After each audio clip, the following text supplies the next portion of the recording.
We're broadcasting live from our Pocketsil studios right here in Highlands, Harare. My name is Zain Jamo, and welcome to the main news. And of course, it's a lovely evening to you, Joyce. Oh, a lovely evening to you, Zain, and a warm welcome to our viewers. My name is Joyce Mabika. Susan Masona is on sign language. And of course, later on, Marilyn Gwenya will be joining us from our Montrose studios. And Larry Trusida will be coming through with sport towards the end of the bulletin. But for now, let's take a look at our leading stories tonight. A cables manufacturing plant to be set up in Harare in a landmark project between Zesa Holdings and United Arab Emirates Company. In other news, PanAfrican Parliament back in session with focus on delivering inclusive development on the continent. And in sport, Zimbabwe's tennis siblings Benjamin and Courtney Locke claimed their first ITP Challenger Tour doubles title in France. Enough of the news in detail. A cables manufacturing plant is set to be established in Harare in a joint venture between Zesa Holdings and QLV Private Limited of the United Arab Emirates. These topped discussions when His Highness Sheikh Ahmed Al Qasimi of the United Arab Emirates paid a courtesy call on President Emerson Nagwa at State House in Harare this Monday. In a landmark development that will see the country producing its own aluminium conductors and power cables, a new company, Ivaco, a joint venture between Zesa Holdings and QLV Private Limited of the United Arab Emirates, has been established, with production targeted to begin in the next 9 months. His Highness Sheikh Ahmed Al Qasim paid a courtesy call on President Mnangagwa this Monday, accompanied by stakeholders from the energy sector, with the establishment of a cables manufacturing plant high on the agenda.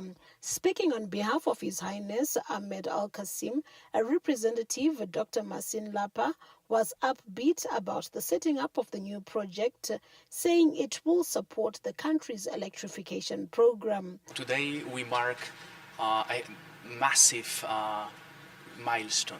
We are about to establish the first joint venture that will support the presidential program of electrification of rural areas. We are starting with the factory of the cables that will be in the next phase supplement with the factory of the smart meters. Zesa Holdings Executive Chairperson Dr. Sydney Gata said the setting up of the plant is a welcome development as it will reduce the import bill, with production of the cables expected to commence in the next 9 months. This country needs thousands of kilometers of new cables to replace the old ones that are 60, 70 years old, which keep blowing up during the rainy seasons.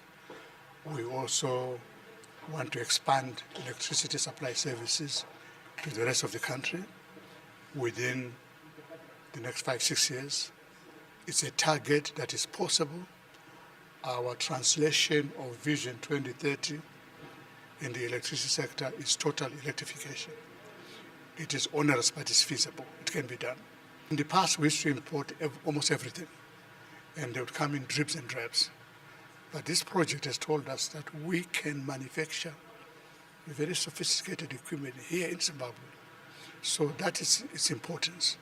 It has confirmed to us the possibility that we can be self-sufficient in the supply of the hardware that goes to electrification projects. Energy and Power Development Deputy Minister Honorable Yehokai Simbane Gabi said the development will ensure the country's electricity infrastructure is upgraded. As the Minister of Energy, we do appreciate this investment into cable manufacturing, and we are also discussing the issues of smart metering, which is very important to our nation right now as we look into diversification of electricity infrastructure development, and we do also appreciate this joint venture because this is going to ensure that we upgrade our electricity infrastructure systems. Reliable energy supply is key for the country's economic growth in line with the National Development Strategy 1. Josephine Mugio, ZBC News, Harare. President Emerson Mnangagwa has described the late former Zambian Home Affairs Minister, Mr. Aaron Milner, as an African liberation icon and a lovable senior member of the United Independence Party of Zambia. He said this when he visited the Milner home in Borodale, Harare, where government announced that it is taking over all funeral expenses until Mr. Milner's body is taken to Zambia. Our chief correspondent, Ruben Barwe, gives us the details. Zimbabwe has given a state-assisted funeral to the late comrade Aaron Milner. He was there in 1959 when UNIP split from the African National Congress of Zambia. He was there at Mulungushi Rock of Authority when the decision to embark on the Chachacha struggle started. President Emerson Nagwa was a youth leader of that party. He walked us through on the way they handled each other with Aaron Milner. By then he was a boss in the United Independence Party of Kenneth Kaunda. You don't know how much I know my brother here and how long we worked together, how long. Even at a time he was too senior to even to know about me, but he only came to know more about me because he knew I was from this place. That's why he actually, among the youth, he knew that although I was in the youth league, I was from this place. That's why we were able to be close to each other. And I'm very, very saddened by this sudden loss. So the Milner family, this is the background. I come here to pay my respects to a man who was my boss for a long time. Most of you here, I don't think you understood the politics. This is in 64s, 65. My deep condolences what has happened. This is the way of everybody. His time has come, our time will come. But this is the background. People should know that we have walked a long, long journey together. And fortunately, at the end of the day, wherever his spirit is, he's happy that I have come and I'm speaking about this. And the journeys which we traveled together in Zambia under UNIP, I think you'll be happy that I relate the story. I thank you. Yes, Aaron Milner became the first member of parliament for Chinsali, where Kaunda was born. He was to rise up in the UNIP ranks to become the Secretary General of the party. He was to become Minister of Defense at one time, Minister of Home Affairs, and he was in charge of all liberation movements of Southern Africa. At his home in Borodale, a lot of people listened to the president enunciating the road that they traveled with the late comrade Aaron Milner. Most of us in the youth league liked him because he liked us. He talked to us. He did not discriminate. The other bosses like Nalimino Mundia, Siparos, and so on. The Kapopos, they were too, you know, they were bosses. But he didn't boss us around this one. He liked to play with us. That's why we were attached to him. Yeah. And that's what happened. But again, life goes on. I went my way, he went his way. So this is a giant that has fallen. He was 92. He celebrated his birthday just last month. He was born in 1932. Today, you see, we don't have tears. We are celebrating his life. Personally, myself, I'm celebrating his life. He did a lot. When we were, youngsters, but the president knows your dad very well. He was the youth. I will not talk about, that. You will better talk. I trained there in Zambia, and we used to hear one of yours, Honorable Aaron Milner. And you said, Milner, from when he was Minister of Home Affairs, the Minister of this and that, in Zambia. And so those were the days. We have taken over the proceedings from here. We have granted him a state-assisted area. So we are going to be assisting in everything, the food and everything here, until the time you decide to take his remains to Zambia. His body is expected to be buried in Lusaka, Zambia, when logistics are done. Zimbabwe is expected to ferry the body to Lusaka, Zambia. And everything from to date will be catered by the Zimbabwean government. Ruben Barwe, ZBC News, at the Milner's homestead in Borodale, Harare. The government has expressed dissatisfaction with progress made so far in preparations for the Sadak summit slated for Zimbabwe in August. Zimbabwe has put much focus on the preparatory works ahead of the Sadak summit slated for August, and there has been a hive of activity on the roads that lead to new parliament building, which is the venue for the summit. Updating the nation on the progress made so far, the Minister of Information, Publicity and Broadcasting Services, Dr. Jennifer Muswere, said all is going smoothly and some works have reached final stages. We are in the final stages in terms of the preparation for the hosting of the Sadak summit here in Harare, in Zimbabwe, which is clearly defined Zimbabwe as a paragon and as the citadel of international relations in the context of the engagement and re-engagement strategy, which has generated a lot of positive success in the context of how we have repositioned Zimbabwe under the leadership of President Nagwa to its correct political, economic, and social global position in terms of international relations. Dr. Muswere applauded local contractors for making sure roads, waterworks, and accommodation are in place ahead of the event. The water reticulation, the construction of roads, which also coincides with the Sadak summit, the deployment of ICT infrastructure, the software, and also the development of the villas and many other related infrastructure initiatives. We are more than confident and more than euphoric that they've done a wonderful job, and they continue to work 24/7 as we have reached the final stages in terms of the hosting of the Sadak summit. But also to highlight that we are also confident, given the leadership and the direction that we have been given by His Excellency the President, who is the chief diplomat in terms of the re-engagement strategy. Sadak Summit will be preceded by the Sadak Industrialization Week, where manufacturers across the trading bloc will showcase their products, while a public lecture will also be held at the University of Zimbabwe. The summit will culminate in President Emerson Nagwa assuming the chairmanship of the regional trading bloc. Bruce Chawanda, ZBC News, Harare. In a related development, main hotels in Harare are undergoing extensive modernization ahead of the Sadak summit as preparations to host the regional event intensify.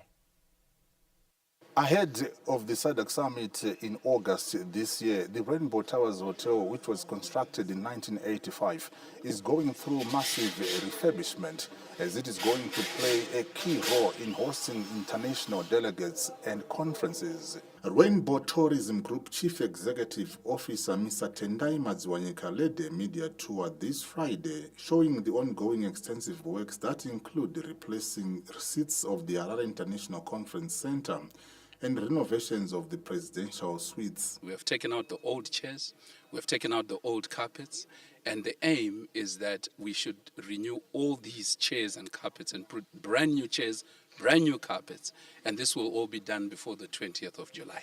This is being done to showcase this facility as the very best in Southern Africa. As His Excellency hosts his colleagues over the SADC conference, we want him to be proud of the type of facilities that we have to offer. Beyond this HICC, the main hotel, we've changed all the lifts. And in this hotel, we've got 4 guest lifts, and all those are brand new. And they're going to be talking to one another so that at the end of the day, a guest does not have to wait too long after calling a lift. Hospitality industry analyst Mr. Clement Mukwasi said the hosting of the Sadak summit by Zimbabwe in August will positively impact the growth of the sector in the long term. National integration is at its best as we witness the Sadak meeting coming through into Zimbabwe in August. And as the tourism industry, we are very delighted with the preparations that are ongoing. We have actually upped the standards, both in hotels and in activities. We are hoping that the refurbishments we are making now, not only in our hotels and our activities, but also in public infrastructure, is going to remain as a sign and symbol that we once hosted Sadak. And this is also going to edify and increase the service levels that we issue, that we give out as Zimbabwe. Another newly looking iconic hotel, Hyatt Regents, formerly Miku's, was officially reopened by President Emerson Mnangagwa last month following extensive renovations, and is also set to host international delegates. The capital city, Harare, has received a tremendous facelift as part of government's national infrastructure development agenda.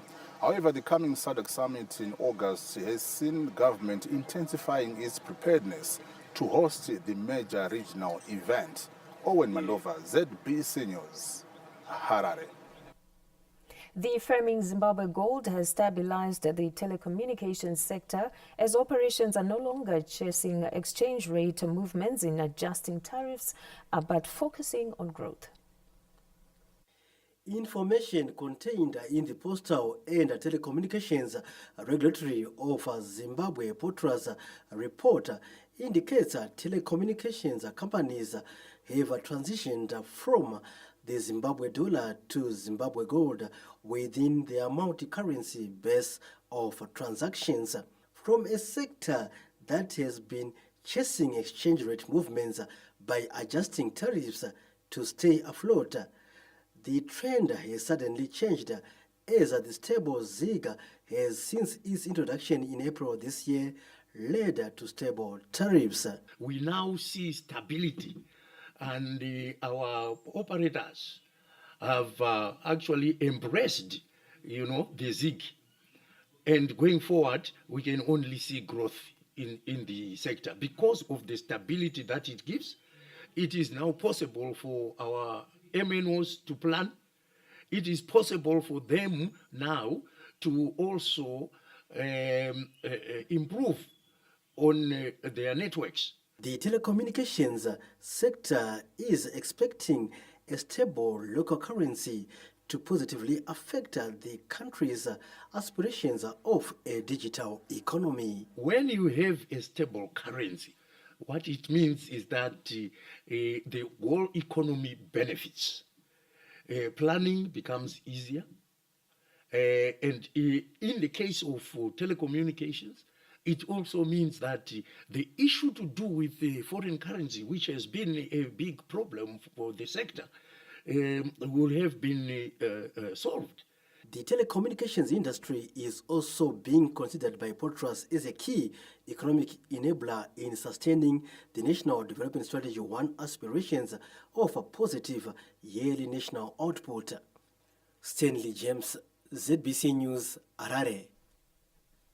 Advocacy groups for tuberculosis TB patients in Zimbabwe have welcomed the recent government action to secure a 6-month supply of essential TB drugs, thereby alleviating shortage concerns. The development comes after months of concern due to shortages of TB drugs at several public hospitals, including in Harare and Chitungwiza, particularly medications like rifampicin and isoniazid. The limited availability of these drugs had raised fears of setbacks in the country's progress on reducing TB prevalence. News of a stable supply have brought relief to patient advocacy groups. Esikhathini esiningi lapho imithi ibingatholakali abantu behamba amakliniki bebhodabhoda emakliniki bedinga ukuthi beyithole ngaphi imithi ye-TB. Kawathi sifuna ukubonga uhulumende wethu ngoba ukwanisa ukuthi esitholele imithi yona leyi. Vaitogononzenda kuchipatara chakati kana kuti kliniki yakati iri padhuze but kumakliniki kwese kwako aishayikwa. Asi zvine zvitira kungotenda kuti izvine tanawo mushonga. TB inorapika ichita se ichipera, haidi zvekuti nhasi wambonwa mangwana waregera aiwa inokudzokorora. Asi ukangomwa mushonga yako zvakangonaka kubva musi wekutanga kusvika musi waunodischargewa nachiremba, aiwa TB inopera. Kuti penda kuti sakararama nawe takaimwa mishonga yeTB handiti 2004 till now aisati yaita relapse TB. Director AIDS and TB program in the Ministry of Youth and Child Care, Dr. Owen Mugurungi, confirmed the positive development. We are happy to announce that as ministry we have received stocks for at least 6 months of TB medicines, which should alleviate that challenge. At the moment, the facilities are receiving their TB medicines, and the medicines should be available in all the facilities. TB treatment and care is free in Zimbabwe, but despite being a preventable and curable disease, TB remains a significant public health threat. Globally, 1.5 million people die from TB each year, making it the world's top infectious killer. In Zimbabwe alone, 18,200 people fell ill with TB in 2022, with 242 cases of drug-resistant TB reported. Abigail Tembo, ZBC News, Harare. The Zimbabwe sugar industry is optimistic it can increase its sugar output to 400,000 tons this year from 370,000 tons that was produced last year, as the country continues with its efforts to boost food security. Speaking during a media tour of the Tonga Dewlet Zimbabwe operations in the Low Veld over the weekend, the company's chief executive officer, Mr. Tendai Masawi, revealed that sugar output fell to 370,000 tons last year, owing to the constant mill breakdowns and shortages of foreign currency to procure spares for both the Triangle and Hippo Valley Estates mills. Panama quotas aluboma countries, Europe and America. We've got what we call the EU quota and the American quota that we are given as a country. Those quotas are given to the government. We fall under what we call the LDC countries. So you find countries like Mozambique, Zimbabwe, Malawi, Zambia. We are given quotas to export sugar at a premium prices compared with the world sugar price market. If you look at the world sugar price market at the moment, it's about 19 to 21 US cents per pound. If you multiply and calculate maths, that is, you were saying multiply by 22.0462, it comes to about 510, 520. But when we are given those quotas, mark quotas are expected as Southern Africa to supply, like what they do through their Goa. And we have, or we're expected to meet those quotas in supply. Should we fail, we'll lose those quotas. So traditionally, we've always been supplying those quotas. And the tonnage that we export, they're exported as a country and they are not really substantive, but we feel that as a country, because we need foreign currency, we need US dollars to service some of our machines. Tonga Dewlet Zimbabwe has also partnered government in winter wheat production, with 200 hectares having been put under the strategic crop this winter. We are partnering the government at the moment in doing more than 200 hectares of winter wheat at the moment. We've done in the past about 3,000 hectares of maize that were given to the Masvingo district for onward distribution to the needy. The sugar industry is among the 10 value chains, including dairy and cotton, which have been identified to spur the industrialization agenda in line with the National Development Strategy 1. Geima Tambo, ZBC News, Chiredzi. Meanwhile, government has initiated various measures to protect livestock, with the establishment of village business units central in the wake of panic livestock sales in areas heavily affected by the El Nino-induced drought. The El Nino-induced drought has weighed heavily on agriculture productivity, including the livestock subsector, with the second crop and livestock assessment conducted in April revealing that close to 1.4 million out of around 2.8 million cattle were at risk. Government has since moved in with a myriad of measures to safeguard livestock that include a ban of household livestock trading to avoid exploitation of farmers, while establishment of business units with a uniform model having been completed. For this reason, our ministry, the Ministry of Lands, Agriculture, Fisheries, Water and Rural Development, has developed a myriad of livestock drought mitigation strategies in order to prevent losses in all livestock species, including beef and dairy cattle, pigs, goats, sheep, and poultry.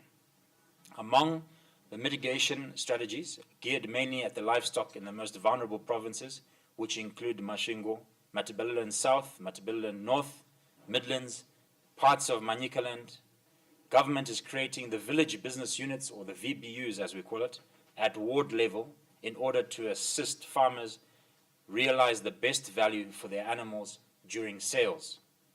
One of the coping strategies farmers are resorting to, unfortunately, is panic sales. And in response to this, the government wishes to declare no sales be conducted at household level, but through the ward-based business unit cattle sale pens. The units will also afford additional measures for sustenance of livestock. The government has facilitated the development of a model that will be applied to all these business units countrywide, as I mentioned. In order to ensure success of sales at the business units, the government will coordinate the ward-based sales and bring in buyers, including abattoir operators. The other services that will be offered at the VBUs include fodder production, feed formulation and processing facilities, establishment of watering points for livestock, livestock holding, and feedlot facilities. The Southern African region is facing a lean season as a result of erratic rainfall patterns due to climate change. This has seen government providing food aid to vulnerable communities countrywide, while disadvantaged urban dwellers are being cushioned through cash disbursements. Wellington Makonese, ZBC News, Harare. A government has established irrigation schemes and over 240 business enterprises for refugees as part of efforts to improve their welfare. Government is implementing various strategies to improve livelihoods and welfare of refugees, with at least 150 hectares of land having been reserved at Tongogara Refugee Settlement for irrigation purposes. Public Service, Labour and Social Welfare Minister Honorable July Moyo says the irrigation schemes established by government have helped sustain livelihoods of more than 15,000 refugees in the country. At the camp in Tongogara, the president has given 150 hectares for refugees to have livelihoods. And we have decided that these livelihoods should be through irrigation. And each household is being given 0.2 of a hectare, 0.2 of a hectare, so that they can have livelihoods, they can do their agronomy, and we are putting irrigation. Government has also established a business units in areas like Chipinge for refugees, with educational infrastructure also being improved. There are many shops that have been opened, which the refugees can apply their business. There are many other projects that we look at children, we look at school-going ages, we look at the vocational training. We want people to be self-sufficient, and so there is a vocational training that is taking place. There are more than 15,000 refugees in the country from 30 countries, with the Democratic Republic of Congo constituting the largest number of about 10,000. John Nandara, ZBC News, Harare. Zimbabwe is set to join the rest of the world in marking International Day Against Drug Abuse and Illicit Trafficking this Wednesday. In a statement, Chairperson of the National Committee on Drug and Substance Abuse, Honorable Opamuchinguri Kashiri, said the commemorations will coincide with the launch of the Zimbabwe Drug and Substance Abuse Action Plan by President Emerson Mnangagwa. The International Day Against Drug Abuse and Illicit Trafficking, or World Drug Day, seeks to strengthen action and cooperation in achieving a world free of drug abuse. These and more stories are also available on our website at www.zbcnews.co.zw. Or you could visit us on our social media pages, that is at ZBC News Online. Indeed, and still to come in this bulletin, in other news, PanAfrican Parliament back in session with focus on delivering inclusive development on the continent. And in sport, Zimbabwe's tennis siblings Benjamin and Courtney Locke claim their first ITP Challenger Tour doubles title in France. And we'll be back shortly after this break. Stay with us.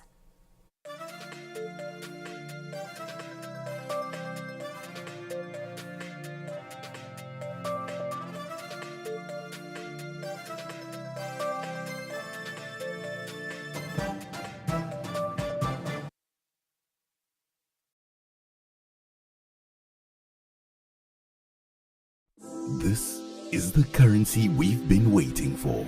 A currency that's not just paper and coins, but a symbol of Zimbabwe's rich resources and stability. That's Zimbabwe Gold. This is ZIG. Let's dive into what makes ZIG not just a new currency, but a new beginning for Zimbabwe's economy. ZIG is born out of a blend of traditional and innovative financial wisdom, anchored in gold and precious metals, along with foreign currency reserves. This backing isn't just for show, it's a promise of stability and trust, ensuring that ZIG's value is as solid as the gold it's pegged to. From the bustling markets of Harare to the serene landscapes of rural Zimbabwe, ZIG is set to become the medium of exchange that's both reliable and accessible, with denominations ranging from ZIG 200 to ZIG 1 and even handy coins. It caters to every transaction, big or small. Transitioning to ZIG is a breeze. It's all about inclusivity, ensuring no one is left behind in Zimbabwe's financial renaissance. ZIG doesn't walk alone. It co-circulates with other foreign currencies under Zimbabwe's multi-currency system, enriching our financial landscape.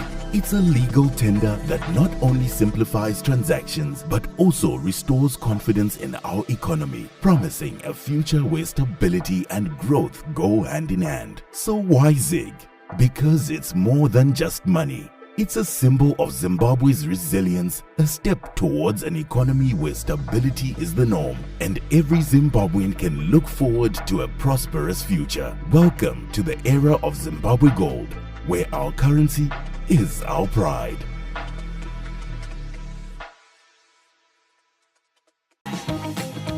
Why is Pizza Inn Zimbabwe's favorite? Must be the pizza. Must be the perfectly kneaded dough. The thick and rich pizza sauce. Must even be the fresh and delicious toppings. The soft and tasty mozzarella cheese. All oven baked to make the perfect combination of mouth-watering pizza. But it doesn't end there. At Pizza Inn, we're big on more. More pizzas, more extras, and more sharing. With our delicious range of crowd-pleasing favorites, you'll have plenty to share with him or them, and even those guys. Share the fun with Zimbabwe's favorite. Pizza Inn. Must be the pizza. That's it. The regular football season is over. What? Yes, it's over. Oh no. But not for us here at Supersport. We've got a big deal coming your way. Sorry, that's actually a pretty big deal. Catch all 51 games of Euro 2024. Stay connected to DSTV to watch all the action on Supersport. Zimbabwe, where the sun kisses the earth, lies a world of endless opportunity. Here, amidst the vibrant colors and lively exchanges, the spirit of abundance lives. Allow yourself the opportunity to connect and innovate. See the future of your business at the 114th edition of the Zimbabwe Agricultural Show. Filled with ideas, new and radical, that are cultivating prosperity, growing business, innovating for change, and nurturing our future. From agriculture to agribusiness, and from agricultural education to agri-tourism, every sector finds a place to flourish here, where companies unveil their latest innovations and network with current and potential markets. ZAS 2024, where the future of all business sectors is being written today.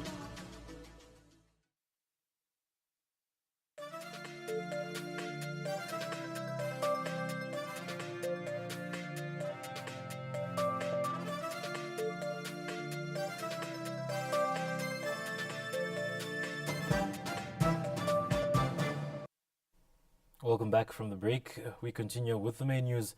In our next report, PanAfrican Parliament President Chief Fortune Charumbira has stressed the importance of restoring the PAP to full functionality after a period of internal instability.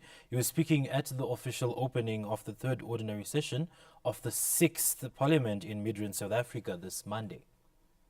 The Pan-African Parliament was formed to ensure the full participation of African people in the economic development of the continent. However, that suffered a setback after a period of internal instability.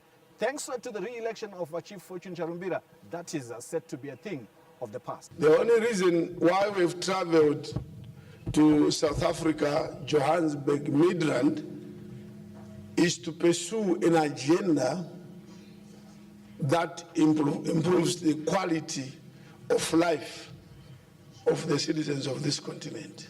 That's the only reason why we are here.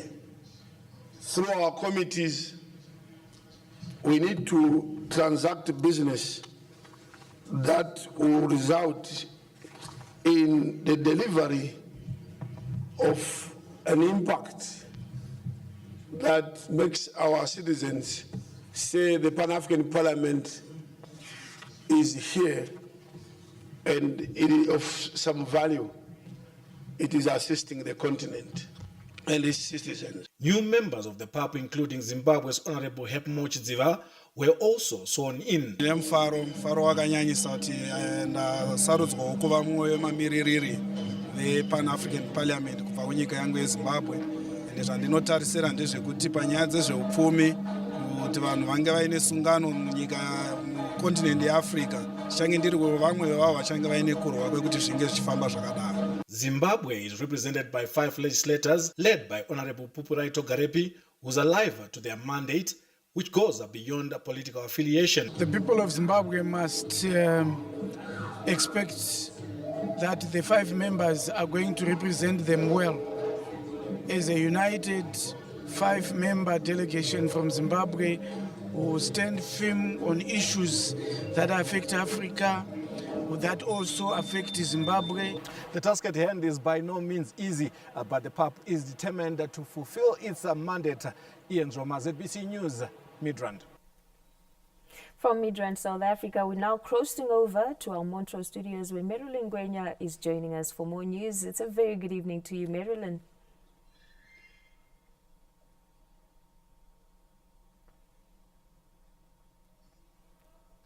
Good evening and many thanks to you, Joyce and Zane. And now in our following report, maternity waiting homes have significantly contributed to a reduction in the number of women who die or lose their babies while giving birth in Matabeleland South Province. Maternity waiting shelters where expectant mothers can stay during their last 6 weeks of pregnancy have become critical in saving lives in rural communities. The shelters cut the long distances that pregnant women must travel to access quality obstetric care in Bulilima. Fonya Shampofu and Lisa Piri, both first-time mothers who came in on the 29th of May, their stay was worthwhile as they have safely delivered their babies.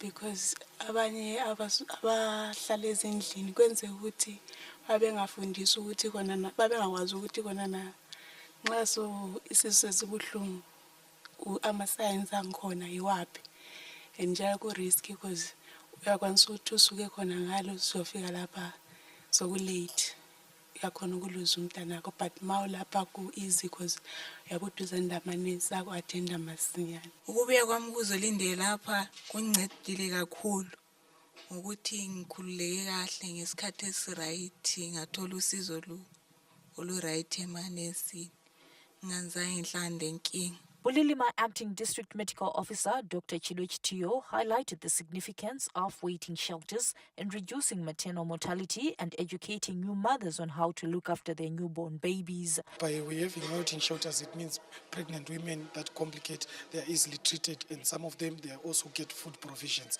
at the facilities. And this has significantly reduced our maternal mortality rate, which was, as of last year, was at 0%, and our neonatal mortality rate for newly born children was 0.3%. Through various initiatives, Zimbabwe continues to work towards the global target of reducing the maternal mortality ratio to less than 70 per 100,000 pregnancies by 2030. Memory Chamisa, ZBC News, Bulilima. Preparations for the inaugural economic census set for 2025 are underway, with training of enumerators having begun countrywide. The economic census will see qualified youths being roped in as enumerators for the crucial exercise set to guide the country's economic activities going forward. The first batch of 189 enumerators converged in Bulawayo this Monday for a training program. Ingancedisa lami njengomuntu owayenza geography and population kuzangincedisa ukuthi ngigain ama-skills statistically ngoba okunye bengingakwazi practically so nxa sesiyenza izinto practically lezi mstati I'm quite sure ukuthi hayi kuzangincedisa lami empilweni. Ijonza mbe nokufunda kanti yokugaina experience madezi ayabuza then akuba exposed kundawo zingi mntwana okuyende kuma ndazini kathi obuchita census economic census. The economic census will go a long way in creating a statistical business register as well as provide information that will guide in the formulation of the National Development Strategy 2, which will run from 2026 to 2030. The main purpose of the census is to come up with comprehensive baseline statistics on the size and structure of the country's economy. The results of this census are key as they will inform the crafting of the NDS2. The country's first ever economic census was mooted by government through the Ministry of Finance, Economic Development and Investment Promotion to provide valuable data on the geographical spread of economic activities and establishments in the country. Grace Sibanda, ZBC News, Bulawayo. A multi-sectoral approach in the fight against gender-based violence has been identified as a crucial step towards creating a society that values and respects the rights and dignity of all individuals. The need for stakeholders to join hands in the fight against gender-based violence, which is causing havoc within families and in worst scenarios causing death, came to the fore at Parliament this Monday. Presenting oral evidence before the Parliamentary Portfolio Committee on Women Affairs this Monday on the impact of gender-based violence, the Permanent Secretary in the Ministry of Women Affairs, Community, Small and Medium Enterprises Development, Dr. Mavis Banda, called for an inclusive approach in the fight against the social ill. We need to put our heads together. I would like to appeal to you, our committee, to continue supporting the ministry with a budget that can make a difference in the livelihoods of our people. This ministry is there to uplift the livelihoods of our people. We are the ministry which is responsible for the basic from the down, our pants. Our job is to uplift them to be at a higher level. Women Affairs, Community, Small and Medium Enterprises Development Legal Advisor Mrs. Fungachiware also highlighted strides in fighting the vice. We are working on prevention, and under this focus area, the strategy seeks to promote prevention and early identification of GBV by addressing associated legal, policy, social, cultural, or traditional, religious, political, and economic drivers of GBV. The National Gender-Based Violence Strategy and the Zero Tolerance Campaign against GBV are part of government efforts to fight the vice. Peter Chivima, ZBC News, Mount Hamden. And that's it from myself, Marilyn Gonya, and the Montrose crew for tonight. Main news continues from Pocket Hill Studios in Harare, and Joyce is on standby. Joyce, it's back to you. Oh, thank you very much, Marilyn, and our crew at Montrose Studios for giving us that stretch of the bulletin. And we now take a look at new developments in the health sector.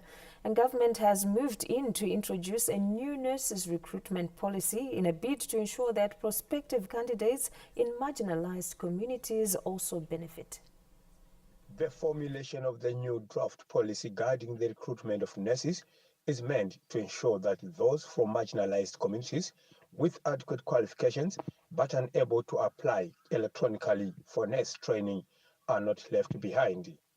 Consultations have been held toward the crafting of the new draft policy, which will come into effect in September, 5 years after the electronic application system was introduced. What has come out of this exercise is we now have a draft nurse recruitment policy, and this is for primary care nursing and also for registered general nurse training.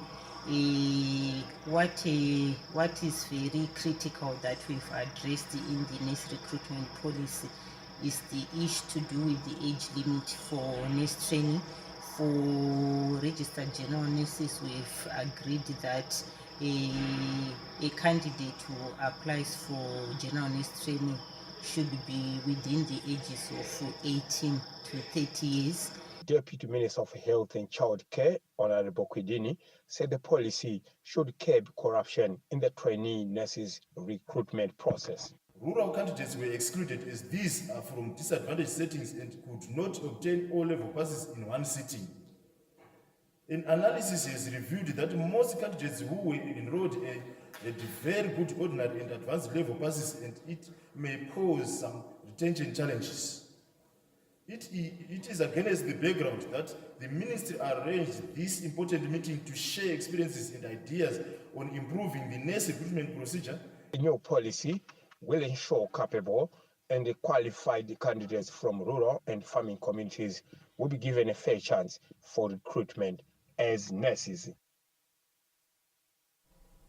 Farmers are embracing cutting-edge greenhouse techniques to revolutionize agricultural activities. We get the details. A 36-year-old and innovative farmer, Brian Mataruka, is enjoying the fruits of hard work thanks to his forward-thinking approach to agriculture. By leveraging cutting-edge agri-based innovations, Mataruka has successfully cultivated a thriving crop of tomatoes, peppers and cucumbers on 5 hectares, producing 21 tons of tomatoes per week and between 5 and 7 tons of pepper per week. I think all our products are grown in a greenhouse, which on its own is smart innovation because we're able to grow our plants throughout the year. But within those greenhouses, we've introduced automated irrigation, where we are able to monitor our water usage from remote locations. All our drip irrigation systems are plant specific, so there is no water wastages. At the same time, because our irrigation systems are timed to specific irrigation times, that also increases our efficiency on power utilization. Mataruka can optimize irrigation schedules, save water, and ensure his crops receive exactly what they need to thrive. The technology has come so far that you can actually measure the milliliters or liters that you need for a specific crop throughout the season. So those calculations by any farmer are key in determining your water usage. I can actually monitor the water usage per plant, per ridge, per row, per bay from the comfort of anywhere that I am on my phone. His adoption of modern farming techniques has not only improved yields, but also enhanced the quality of his produce, setting a new standard for sustainable and productive farming practices. Farai Gwaze, ZBC News, Harare. Now take a look at news from beyond our country's borders. Many students in Kenya are yet to resume lessons due to damaged school infrastructure after flooding that occurred in April and May this year. Assessments done jointly by the East African country's Ministry of Education, Save the Children, and the United Nations Children's Fund, UNICEF, revealed that the rains damaged infrastructure in several schools, making them unusable for learners. The report indicated that nearly 500,000 learners are either at home or in temporary shelters, unable to resume their studies. Experts have urged the Kenyan government to help rebuild damaged infrastructure and support those affected by the recent floods to speed up the return of students to schools and avoid thousands of learners dropping out of school. The Rwanda presidential and parliamentary elections campaigns have begun, with 3 presidential candidates in the race, including incumbent President Paul Kagame of the ruling Rwanda Patriotic Front, Frank Habineza of the opposition Democratic Green Party of Rwanda, and Philippe Paimana, an independent candidate. The country is set to go to polls in July, and reports say Rwandese living abroad will vote on the 14th and the 15th of July for those living in the country, while representatives of special categories will vote on the 16th of July. The National Electoral Commission of Rwanda has cleared over 500 parliamentary candidates to contest for 80 seats in the lower chamber of parliament. Around 9.5 million Rwandese are eligible to vote in the elections. Hamas rebel group says Israel Prime Minister Benjamin Netanyahu's comments at the weekend exposed his objection to a ceasefire resolution adopted by the United Nations Security Council. On Sunday, Prime Minister Netanyahu said the war against Hamas in the Gaza Strip would not end until the Palestinian militant group seized control of the enclave. Reports say the Israeli army has continued its military operations, killing numerous militants and seizing weapons as it continues to launch airstrikes in the Gaza City in the north. The Palestinian Islamic Jihad has returned fire, hitting Israeli army targets in the Gaza city of Rafah and central Gaza with mortars and rockets, killing several Israeli soldiers. Hamas has called on the international community to exert pressure on Israel to stop its war against the Palestinian people, urging the United States government to stop supporting Israel's onslaught on Palestine.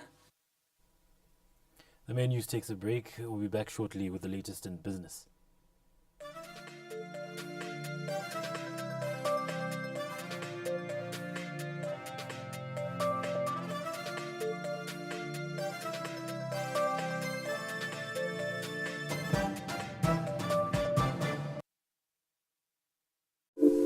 In today's fast-paced world, paying in Zig is not just about exchanging physical cash. It's about tapping into the electronic payment space, where convenience meets technology. On Zimbabwe's stable, safe, sound, and efficient national payment system, experience seamless transactions at your fingertips, anytime, anywhere. Join the future of payments today with Zig. Secure, reliable, effortless. Pay the smart way. Pay with Zig. Why is pizza in Zimbabwe's favorite? Must be the pizza. Must be the perfectly kneaded dough. The thick and rich pizza sauce. Must even be the fresh and delicious toppings. The soft and tasty mozzarella cheese. All oven baked to make the perfect combination of mouth-watering pizza. But it doesn't end there. At Pizza Inn, we're big on more. More pizzas, more extras, and more sharing. With our delicious range of crowd-pleasing favorites, you'll have plenty to share with him or them, and even those guys. Share the fun with Zimbabwe's favorite. Pizza Inn. Must be the pizza.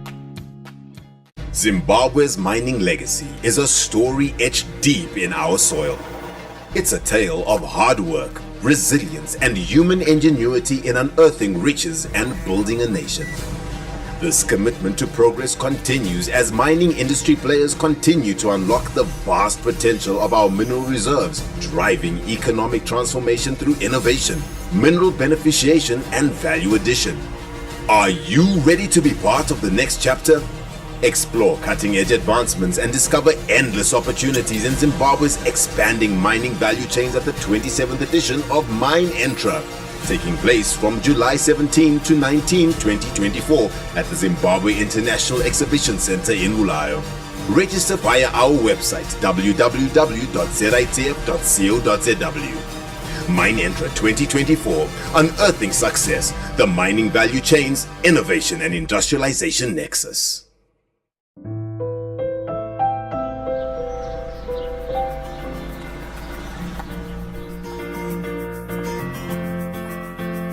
Life is beautiful. Soft care. So fit, so right.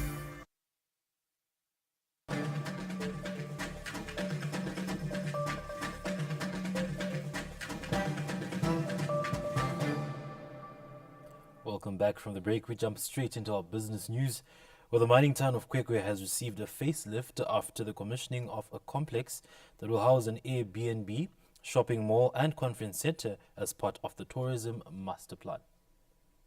The latest development will see the conference center accommodating at least 200 people at any given time, while the BNB will provide much needed accommodation, making the town favorable to host big events. This thrust, it is apparently the current tune that is going on in the whole country, that we should actually participate in nation building. Thank you to the President, His Excellency, because munhu apa ma youth akaita sesumkana ukuthi tikwanise kuita ma building akaita sewa It was very rare, kudhara kunzi zvaingonzi ndezvevanhu vakuru, but through his empowerment, we have achieved this.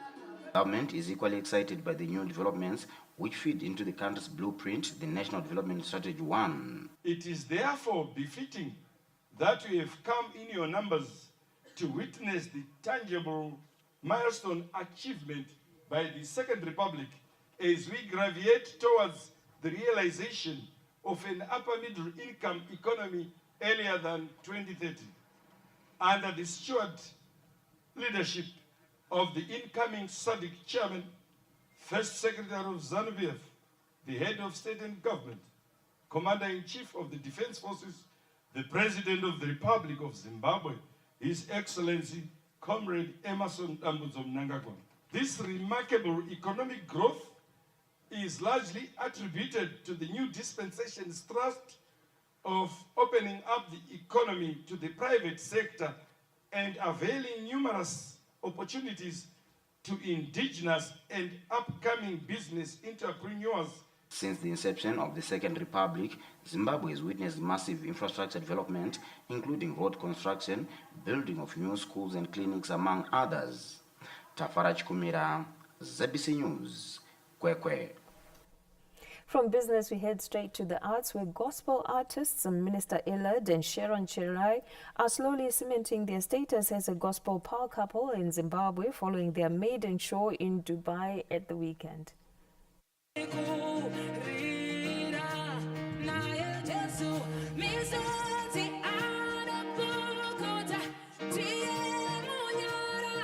The gospel couple of Minister Elad and Sharon Cherai rose to fame during their time as members of the gospel outfit Zim Praise, and they have never looked back since then. The duo performed in Dubai at the weekend, just a few weeks after another gig dubbed the Grateful Concert in Birmingham, United Kingdom, is among a few gospel artists from the country taking their music beyond the borders.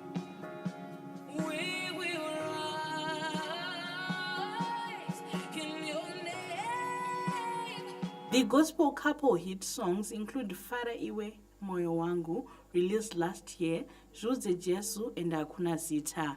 Patience Nyagato, ZBC News, Harare.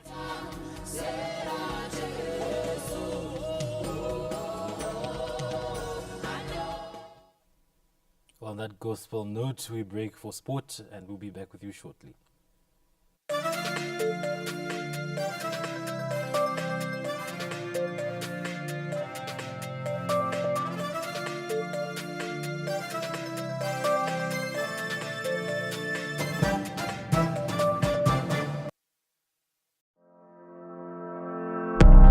The Reserve Bank of Zimbabwe announces a new initiative to ensure sufficient local currency in circulation. Starting June 10, swipe for Zig Cash at any HomeLink branch using your debit or credit card. Available in your Zig denominations 1, 2, 5, and 10 Zig. You can exchange your foreign currency for Zig Cash at the prevailing interbank exchange rate.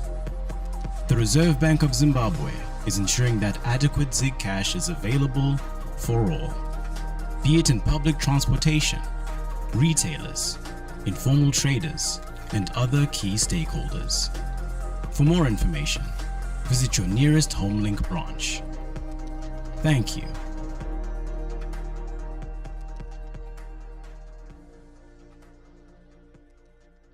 That's it. The regular football season is over. What? Yes, it's over.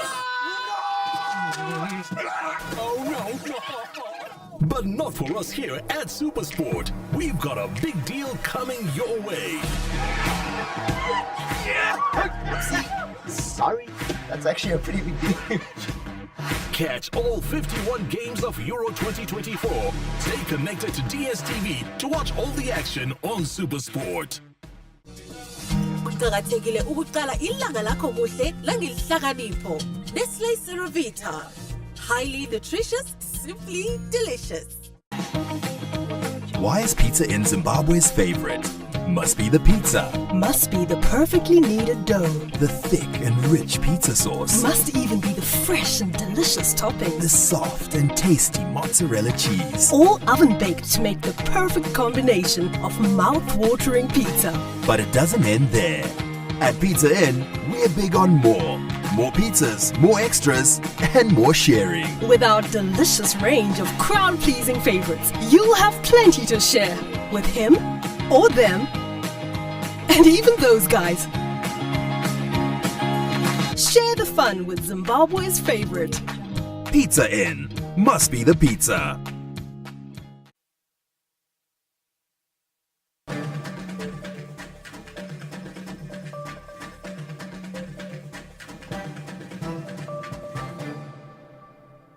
Welcome back from the break. We jump straight into sports news, where former champions FC Platinum took advantage of Manica Diamond's slip up to consolidate the top spot in the Kasolaga Premier Soccer League. FC Platinum assured their pedigree this Saturday after edging expensively assembled Simba Bora 1-0 at Mandela Stadium in a very close encounter. The Platinum Manners were then helped by Manica Diamonds that dropped points after a new draw with Dynamos, leaving FC Platinum to open up a 3-point gap at the top. The nominal Mapesa coach side has been in good form in the last 2 months, winning 6 times and drawing once in the 7 matches that they played since the loss to Manica Diamonds on the 20th of April. In that period, they've seen off traditional giants Highlanders and Dynamos while also managing to get a win over their bogey side Blue Chiefs. The Platinum Manners have been solid at the back, as in the last 2 months they've only let in just 2 goals in 7 matches while scoring 10. Manica Diamonds were held to a goalless draw by Dynamos, are now 3 points behind FC Platinum, while Ngezi Platinum Stars are third. The defending champions are also in good form after a slow start to the season, having now won 5 matches on the trot. Simba Bora dropped to 4th on 27 points, while Highlanders, who finally remembered how to win 5th with Caps United, closely following. The bottom 4 remains unchanged, with Wange anchoring, while RNL movers Chegutu Pirates and Yada are paying close attention. Lawrence Treseda, ZBC News, Harare. The race for the championship crown is heating up in the Women Premier Soccer League, with defending champions Sorrento's Queens and former champions Black Rhinos Queens yet to drop points after 7 rounds of action. 2-0 margins by Black Rhinos Queens and the Rentals underline title ambitions by the 2 contenders. The 2 sides remain tied on 21 points each after weekend victories, showing the competitive nature of the league. Ironically, the 2 sides have each scored 3 goals and are yet to concede, leaving them separated by alphabetical order on the log. Former champions Black Rhinos, who had a seemingly difficult fixture against informed Platinum Royals, underlined their title credentials with the 2-0 victory, while the students matched that result against Highlanders Royals, condemning the newly promoted side further into the murky waters of relegation. Third place, the Correctional Queens had a massive 6-1 drubbing of Mutare City to show that they are willing to take the race a step further. Reinvigorated Chapungu Queens, who beat Black Mambas 4-2, also have 18 points but separated by an inferior goal difference. Platinum Royals remain 5th after their defeat to Rhinos, while exciting Manu Youth Academy have moved to 6th with 12 points after edging Hope Academy.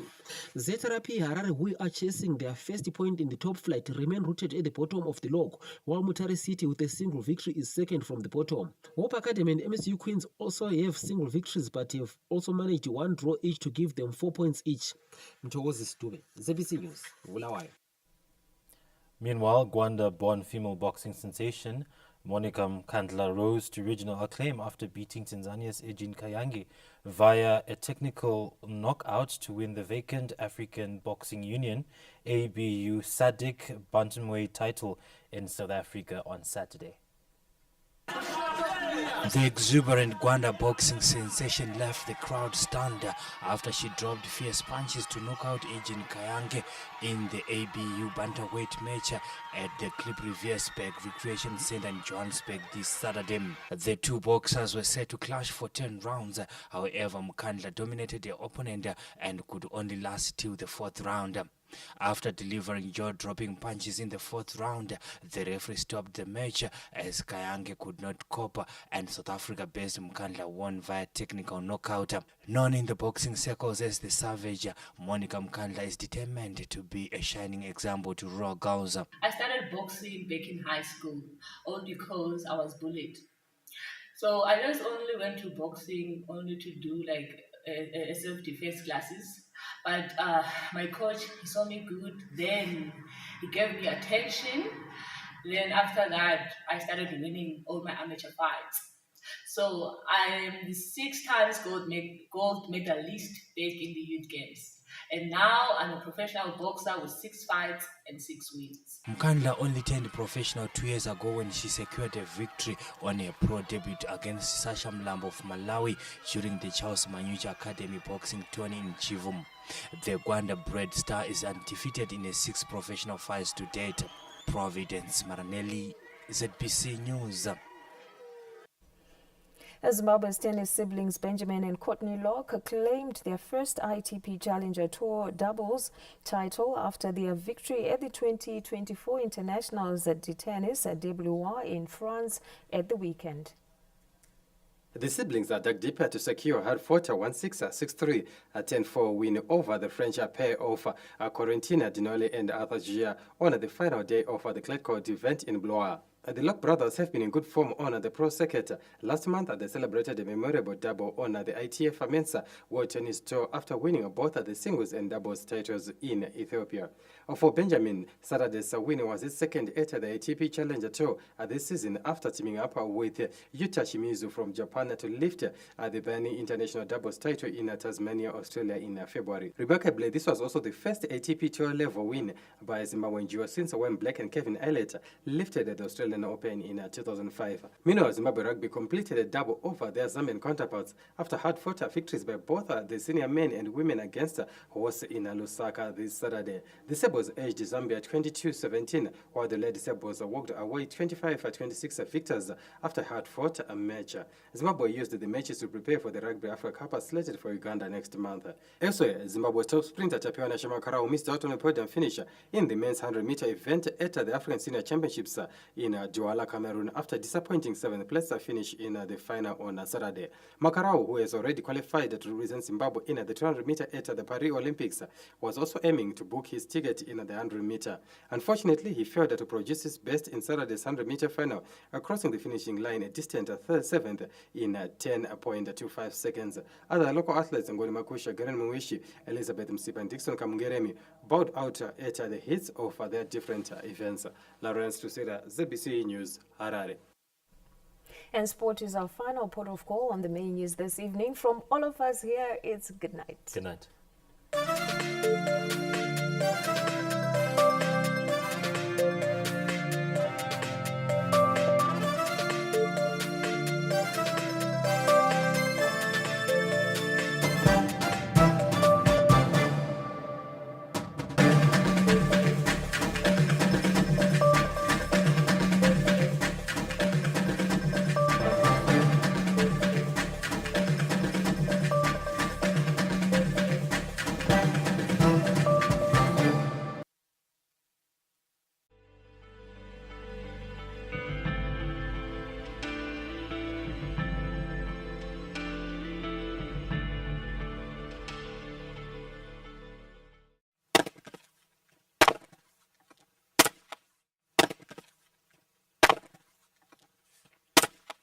Zimbabwe's forests are disappearing.